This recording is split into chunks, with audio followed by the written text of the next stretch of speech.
Subscribe and share my channel Sudarsana. శ్రీమాత్రే నమః. శ్రీ గురుభ్యో నమః. శ్రీమద్దేవి భాగవతము 9వ స్కందము. సావిత్రి ధర్మరాజుల ప్రశ్నోత్తరములు. సావిత్రి వరములను పొందుట. సాధ్వి, ఇట్లు దేవతలను ఉపాసించు స్వధర్మపరాయణులకు బ్రాహ్మణులు వివిధ లోకములకు వెళతారు. వారికి మరలా భారతదేశమున జన్మించవలసి వచ్చును. భగవంతుడకు శ్రీహరిని ఉపాసించువారు తమ ధర్మమునందు నిరతులై నిష్కాములైన ద్విజులు భక్తి ప్రభావమున భగవంతుని పరమధామమును చేరతారు. తన ధర్మమును పరిపాలించక ఆచారహీనులై కామలాలసులైన వారు తప్పక నరకానికి వెళతారు. 4 వర్ణముల వారు తమ తమ ధర్మమునకు కటిబద్ధులై ఉన్నచో శుభకర్మలను చేస్తారు. వాటి ఫలితములను అనుభవించుటకు అధికారులవుతారు. కనుక 4 వర్ణముల వారికి తమ ధర్మమును పాలించుట మిగుల అవసరము. తమ ధర్మమునందు సంలగ్నులైన బ్రాహ్మణులు స్వధర్మనిరతుడైన విప్రునకు తన కన్యనిచ్చినచో తత్ఫలితముగా చంద్రలోకమునకు వెళ్తారు. పతివ్రతామణి, కన్యను అలంకరించి దానము చేసినచో పైన చెప్పిన దానికంటే 2 ఫలము లభించును. ఆ సాధుపురుషులందు కోరిక ఉన్నచో వారు చంద్రలోకమునకు వెళతారు.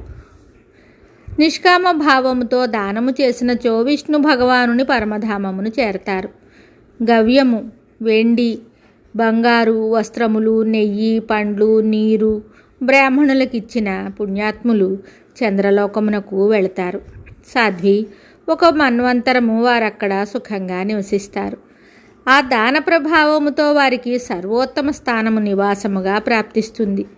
పవిత్రమైన బ్రాహ్మణునకు బంగారము, ఆవులు, రాగి మొదలగు ద్రవ్యములను దానమునరించిన సత్పురుషుడు సూర్యలోకమునకు వెళ్ళును.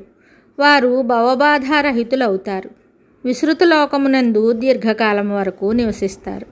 బ్రాహ్మణులకు పృథివిని మిక్కిలి ధనమును దానమునరించిన వాడు భగవంతుడగు విష్ణువు యొక్క పరమసుందర శ్వేతద్వీపమునకు వెళ్తారు. అచ్చట దీర్ఘకాలము వరకు నివసిస్తారు. మునీంద్ర, అట్టి పుణ్యపురుషుడు భగవంతుని యొక్క ఆ విశాల లోకమునందు స్వేచ్ఛగా నివసించును. భక్తిపూర్వకముగా బ్రాహ్మణులకు గృహదానం ఇచ్చిన పురుషుడు విష్ణు భగవానుని సౌఖ్యదాయకమగు లోకమునకు వెళ్ళును. శ్రీహరి యొక్క ఈ లోకము మిగుల విశాలమైనది, శ్రేష్టమైనది. వారు ఆ దానగృహమునందలి ధూళికణములు ఎన్ని ఉన్నవో అన్ని రోజులు అక్కడ నివసిస్తారు. మానవుడు ఏ ఏ దేవతలను ఉద్దేశించి గృహదానము చేయునో చివరకు ఆయా దేవతల లోకములకు వెళ్ళును. తన ఇంటి యందు దానం చేసిన దానికంటే రాజభవనమునకు వెళ్ళి దానం చేసినచో 4 రెట్లు, పవిత్ర తీర్థమున చేసినచో 100 రెట్లు, ఏదైనా శ్రేష్ఠ స్థలమునందు దానము చేసినచో 2 రెట్లు అధికముగా ఫలము పొందును. ఇది బ్రహ్మవచనము. సకల పాపముల నుండి ముక్తుడగుటకు తటాకమును, చెరువును దానము చేయవలెను. అట్టివాడు దాని యందు రేణువులెన్ని ఉండునో అన్ని సంవత్సరములు జనలోకమున నివసించును. దిగుడు బావిని దానము చేసినచో అట్టివాడు సదా 10 రెట్లు ఎక్కువ ఫలమును పొందును.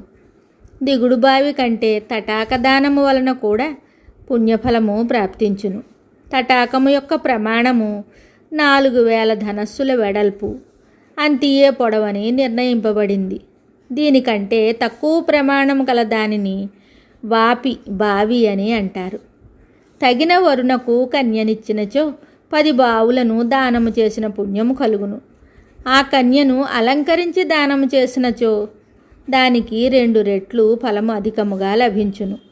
తటాకమునందు పూడిక తీయించి దానిని పునర్నిర్మించి ఇచ్చినచో మంచి చెరువును దానము చేసినంత ఫలము లభించును. పతివ్రతామణి, వటవృక్షమును నాటి దానిని ప్రతిష్ఠించినచో 1000 సంవత్సరములు భగవంతుడగు విష్ణులోకమునకు వెళ్ళు సౌభాగ్యము కలుగును.